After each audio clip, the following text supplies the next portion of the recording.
ఫలితాలన్నీ ఇంకా దాదాపుగా కొలిక్కొస్తా ఉన్నట్టున్నాయి.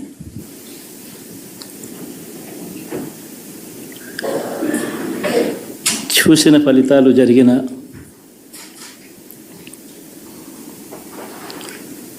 పరిస్థితులు చూస్తే నిజంగా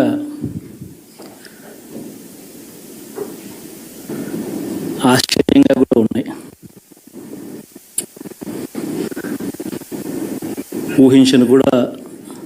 ఊహించలేదు ఇలా జరుగుతుందని, ఇలా వస్తాయని కూడా. బట్ ఎస్,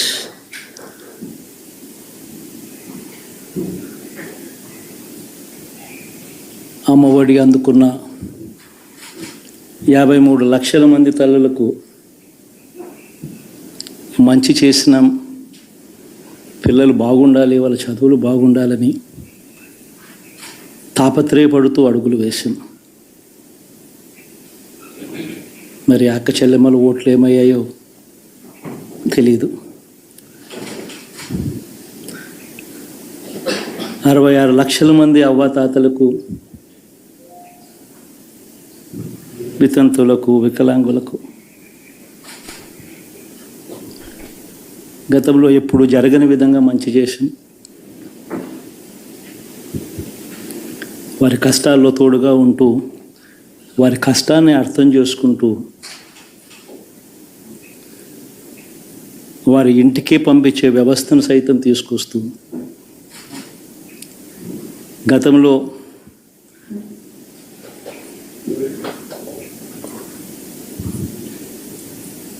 మా ప్రభుత్వం అధికారంలోకి రాకమునుపు ఇస్తూ ఉన్న చాలని పెన్షన్ నుంచి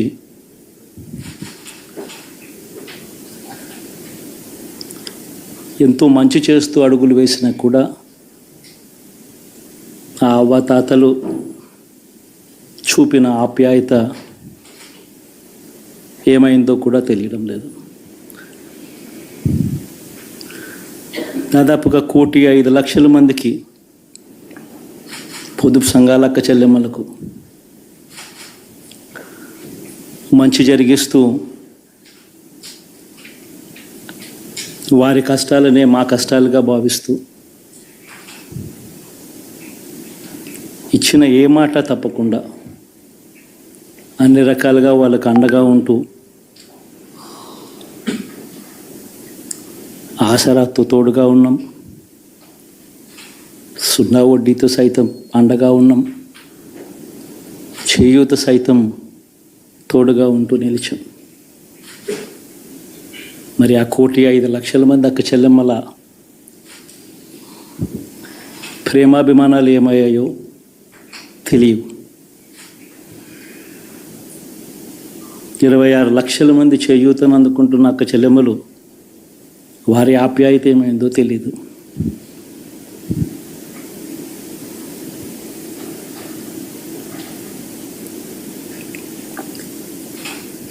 పిల్లల చదువుల కోసం ఏ తల్లి ఏ తండ్రి ఇబ్బంది పడకూడదు అని మొట్టమొదటిసారిగా పూర్తి ఫీజులు ఇస్తూ తీసుకొచ్చి అందగా నిలిచాం. చదువుల్లో ఎప్పుడూ చూడని మార్పులు తీసుకొచ్చాం. దాదాపుగా 12 లక్షల మందికి సంవత్సరానికి మంచి జరిగిస్తూ, ఆ పిల్లలు, ఆ తల్లుల అభిమానం ఏమైందో కూడా తెలియదు.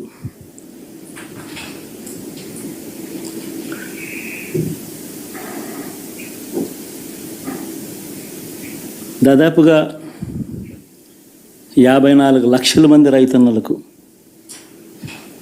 గతంలో ఎప్పుడూ చూడని విధంగా, జరగని విధంగా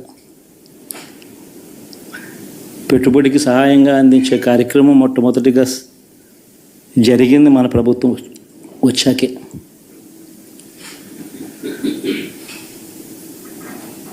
మరి అంతగా రైతన్నలకు తోడుగా ఉంటూ, రైతన్నలకు రైతు భరోసా ఇవ్వడం కానీ, సమయానికే వారికి ఇన్పుట్ సబ్సిడీ ఎప్పుడు జరగని విధంగా సీజన్ ముగిసేలోగానే ఇచ్చే కార్యక్రమం కానీ, ఉచిత ఇన్సూరెన్స్ కానీ, పగటిపూట 9 గంటలు ఇచ్చే కార్యక్రమం కానీ, ఉచిత విద్యుత్ ఇచ్చే కార్యక్రమం కానీ, మరి 1/2 కోటి మంది రైతన్నల ప్రేమ ఏమైందో తెలియదు.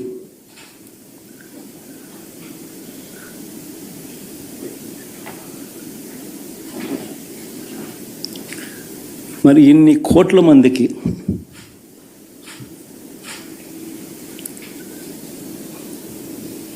పేదవాడికి తోడుగా ఉంటూ ఆటో డ్రైవర్లు నడుపుకుంటా ఉన్నవాళ్ళు ఆటోలు తోలుకుంటూ టాక్సీలు తోలుకుంటూ ఇబ్బంది పడకూడదని వారికి అండగా ఉంటూ వాహనమిత్ర, నేతన్నలకు అండగా ఉంటూ నేతన్న నేస్తం, మత్స్యకారులకు తోడుగా ఉంటూ మత్స్యకార భరోసా, ఫుట్పాత్ మీద చిన్న చిన్న ఇడ్లీ షాపులు పెట్టుకొని నడుపుకుంటూ, చిన్న చిన్న బంకులు పెట్టుకొని నడుపుకుంటూ, చిన్న చిన్న వ్యాపారాలు చేసుకుంటా ఉన్న వీళ్లకు, నా అక్క చెల్లెమ్మలకు, నా అన్నదమ్మలకు మంచి జరగాలని ఆరాటపడుతూ వాళ్ళకు ఒక తోడు, నా రజకులకు, నా నాయి బ్రాహ్మణులకు, నా టైలర్లకు అని అండగా ఉంటూ వారికి ఒక చేదోడు. మరి ఇన్ని లక్షల మందికి ఇంత మంచి చేసి, ఇన్ని కోట్ల మందికి, లక్షలు కూడా కాదు, కోట్ల మందికి మంచి జరిగించి, ఎప్పుడు జరగని విధంగా మేనిఫెస్టో అంటే ఒక చెత్తబుట్టలో పడేసే డాక్యుమెంట్ కాదు. ఒక మేనిఫెస్టో అంటే ఒక బైబిల్ అని, ఒక ఖురాన్ అని, ఒక భగవద్గీత అని మొట్టమొదటి రోజు నుంచి కూడా భావిస్తూ ఏకంగా 99% వాగ్దానాలు అమలు చేసి,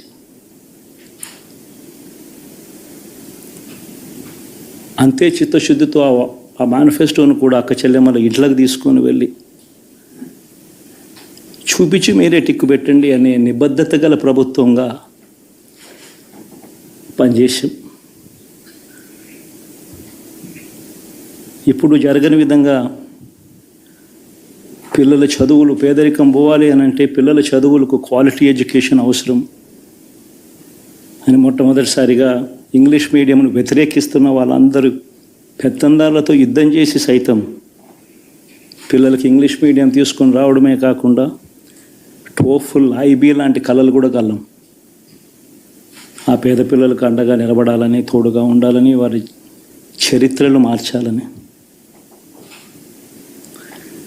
ఎప్పుడు చూడని విధంగా గ్రామ స్థాయిలోనే సచివాలయ వ్యవస్థ, వాలంటీర్ల వ్యవస్థ తీసుకొచ్చి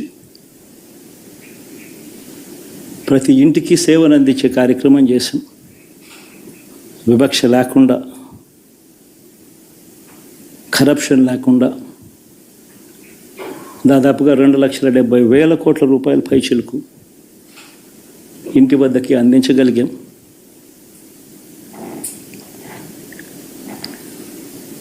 ఇప్పుడు చూడని మార్పులు తీసుకురావడమే కాకుండా ఒక చదువుల రంగం అయితేనేమి, ఒక విద్యారంగం, ఒక వ్యవసాయ రంగం అయితేనేమి, ఒక వైద్య రంగం అయితేనేమి, ఏ పేదవాడు ఎప్పుడూ ఇబ్బంది పడకూడదు అని ఎప్పుడు ఊహించని విధంగా మార్పులు తీసుకొస్తూ పేదవాడికి అండగా నిలబడగలిగాం. విమెన్ ఎంపవర్మెంట్ అంటే ఇది, మహిళా సాధికారత ఇది అంటే ఇది అని ప్రపంచానికి చాటి చెప్పగలిగాం. సోషల్ జస్టిస్ అంటే, సామాజిక న్యాయం అంటే ఇది అని ప్రపంచానికి చూపించగలిగాం. మరి ఇన్ని గొప్ప మార్పులు చేసిన తర్వాత, ఇన్ని కోట్ల మందికి మంచి జరిగిన తర్వాత మరి అభిమానం ఏమైందో, నా ఆప్యాయత ఏమైందో తెలీదు.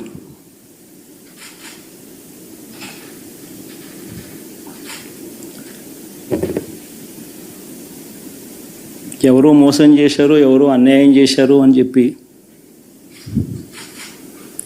అనొచ్చు, కానీ ఆధారాలు లేవు.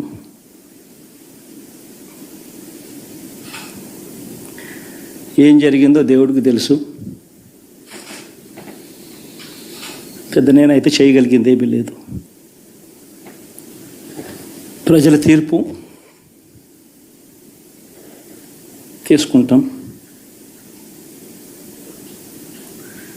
కానీ మంచి చేయడానికి మాత్రం ప్రజలకు తోడుగా ఖచ్చితంగా ఉంటాం. వాయిస్ ఆఫ్ ది వాయిస్లెస్ కింద ఈ పార్టీ తాను చేయాల్సిన పని తప్పకుండా చేస్తుంది. పేదవాడికి అండగా ఉండే కార్యక్రమంలో ఎప్పుడూ కూడా పేదవాడికి తోడుగా ఉంటూ గలం విప్పుతుంది, పేదవాడికి అండగా నిలుస్తుంది.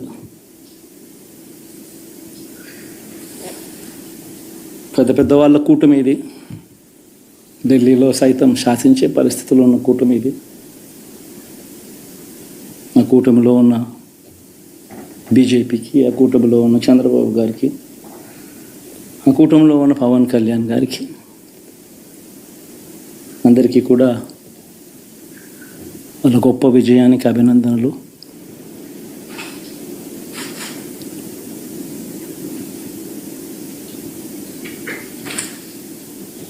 ఓడిపోయినా కూడా నా ప్రతి కష్టంలో కూడా తోడుగా అండగా నిలబడిన నా ప్రతి నాయకుడికి, ప్రతి కార్యకర్తకు, ప్రతి వాలంటీర్కు, ప్రతి ఇంట్లో నుంచి వచ్చిన ప్రతి స్టార్ క్యాంపెయినర్గా నాకు తోడుగా నిలబడిన నా అక్క చెల్లెమ్మలకు, అన్నదమ్ములకు, మీ అందరికీ మనస్ఫూర్తిగా మీ అందరికీ కూడా కృతజ్ఞతలు తెలియజేస్తా ఉన్నాను.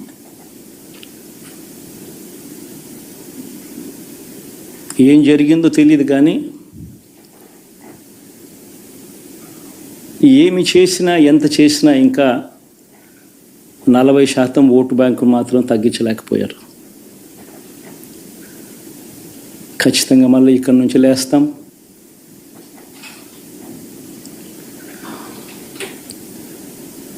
మళ్ళీ ఇక్కడి నుంచి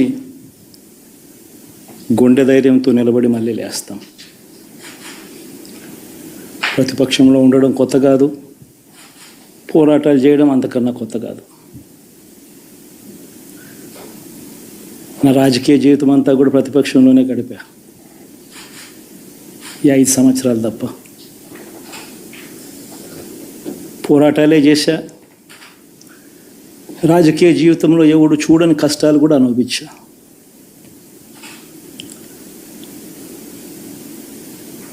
ఇప్పుడు అంతకన్నా కష్టాలు ఏదైనా పెట్టినా కూడా సిద్ధంగా ఉన్నాం, సిద్ధంగా ఎదుర్కొంటాం.